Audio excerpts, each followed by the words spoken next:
Alright, what's the effective difference between a mana rock versus a ritual? And when should you play one over the other in Commander when you're deck building? So the type of mana source comes down to the main strategy of your deck and how it wins and how it accrues value. But the answer is like a little more complex than it seems, and it's not just like the overall cost of your cards. So let's talk about it. First, let's talk about mana though, and how ramping is basically tied to time. Then we'll break down the difference between permanent versus temporary mana sources. Okay, so first let's talk about just mana itself, right, and ramping. Spending a turn to play mana is a time play, right? It's a play towards time. You're effectively shifting what you're doing in a game to later turn, because you're taking one turn off to invest for like a bigger payoff. So like if you play Ramping Growth on turn 2, it's almost like a time walk, all right? Because you get to make a turn 4 play on turn 3, right? You step forward in time there. So knowing that plays towards mana is mainly about time, permanent and temporary mana sources are how you plan to manipulate and accelerate with time, okay? A lot of big words, but we'll go slow. So first let's start with permanent mana sources. Those are generally your dorks, your rocks, and basically, you know, as the name suggests, anything that permanently stays on your battlefield and like consistently gives you more mana afterwards, right? And they're usually less rewarding immediately when you play them. So, you know, creatures are sorcery speed, so they only give you mana like the turn after you play them, unless you give them haste. Mana rocks generally don't go positive. You know, Thran Dynamo costs 4, gives you 3 back. There's only a couple mana rocks that, you know, go positive, and that's why they're like super expensive except for Soul Ring. So like Mana Crypt and the Moxes, they all go positive. So those are like a certain few and can be considered at the same level as like rituals and like temporary mana sources, even though they're like permanent. But, you know, for the sake of the video, let's just keep them as permanent. So if we imagine like on a chart of how much mana these sources give you in a game, permanent mana sources allow you to play like your many, many turns ahead in the future.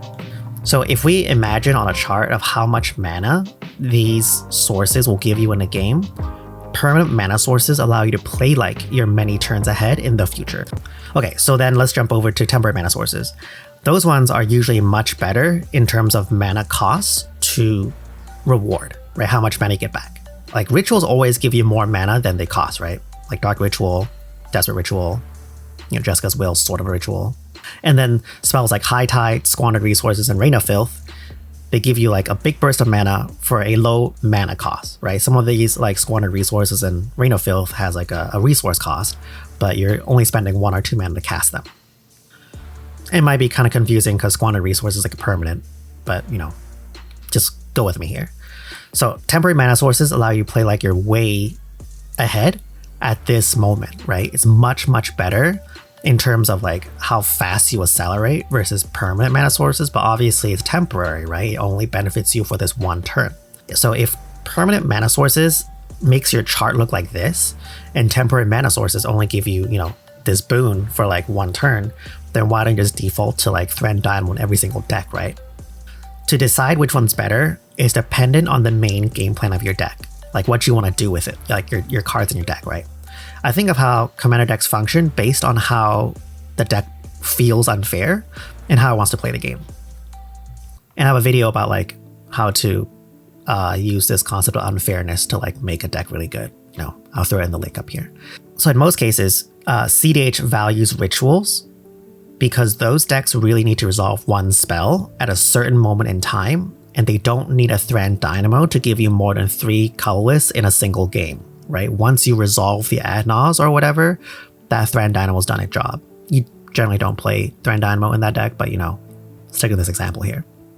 While in a Battlecruiser game, where you get like higher mana value creatures and permanents, permanent mana sources not only do more because you have more time in those games, like the games go longer, so you know, like those things are generate more mana because you have more time, more activations, right?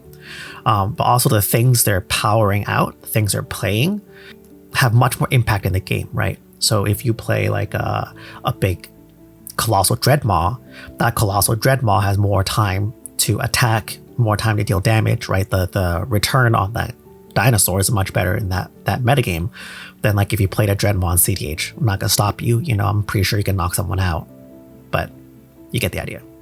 So when it comes down to mana, it really isn't this black and white, you know, temporary for cEDH, permanent for like casual, right? It's much more complex. And it gets even harder when you need to like start to figure out how to mix and match and like which ones go where, right? Some casual decks will need a mix of temporary and permanent, and the same thing for cEDH, right? They're actually not that different. So it really comes down to like identifying the play pattern, which is why I'm trying to like not focus this on you know, you play one format and the other, because that's not the case.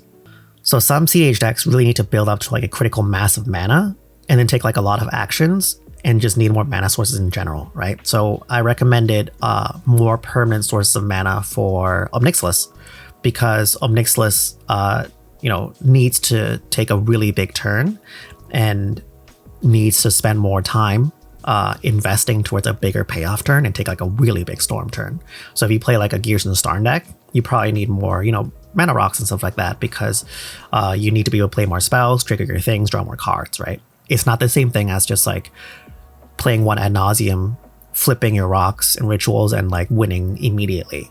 You like need a little bit more work, or you need to be able to cast a lot more spells, get a lot more benefits out of it until you reach the point where you just win the game. So that's an example.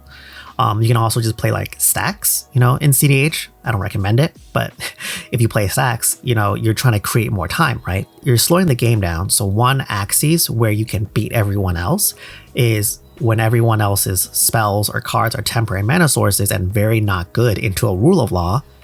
Then if you're ahead on mana and you can play big mana value creatures under a Staxx position, that's a great reason to be playing permanent mana sources in cEDH, right?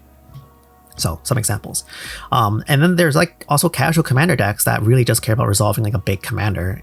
That's like the centerpiece of their deck, right? Like your Mirams, like a Tali. A Tali's a cEDH deck, but like if you play casually, you know, or high powered or whatever you want to call it, you just want to get that Atali out, right? It doesn't matter how you get there, you just want it, right? So you want both rituals and also permanent mana sources, because eventually your Tali dies. So you just need more mana to like play it again.